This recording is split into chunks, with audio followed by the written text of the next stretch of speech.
Shalom, this is our second video on understanding issues with Israel and taking your questions and answering them. The first question is about the current rock throwing epidemic that's going on in Israel, with Palestinian Arabs throwing rocks at Jews driving by in their cars. As we mentioned in the last video on Erev Rosh Hashanah, a Jew was killed as rocks were thrown at his car. These are not small rocks, these are boulders the size of basketballs that have the capacity to kill. Bibi Netanyahu has changed the law to allow live fire ammunition in the situations where civilians are damaged.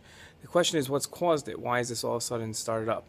And the answer is that before Rosh Hashanah, and this is just an excuse, Jews have every right to go up onto the Temple Mount, so one shouldn't think of this as legitimate.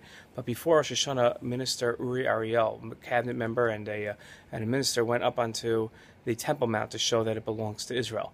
Jews go up every single day, and they're allowed to, except for Fridays and on Shabbat. And the Arabs use that as a provocation, as an excuse to start throwing rocks. It's not excusable. There's no allowance for it, and especially violence should not be allowed.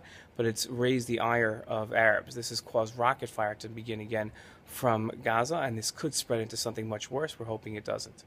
The second question is about the Iran propensity to build a nuclear weapon, and how fast could they build a nuclear weapon now that the deal has been signed? The answer to that question is anywhere from 3 months to 15 years, depending on whether or not they keep to the deal. They have the ability, they have the potential to enrich enough uranium in fast enough amounts to be able to have a nuclear weapon.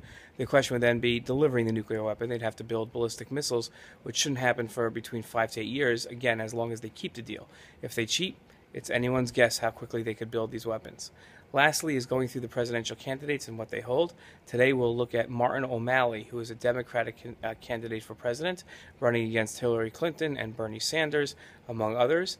Martin O'Malley is the governor of Maryland. Before that, he was the mayor for 2 terms of Baltimore. He is pro-Israel. He does claim to be pro-Israel. He believes firmly in the two-state solution and was in favor of the Iran deal, which causes us to wonder about his pro-Israel credentials. Okay, that's today's video. Send in your questions either by Facebook, comment here on YouTube, send an email, text me, however you like, and I'll answer the questions on tomorrow's video. Shalom.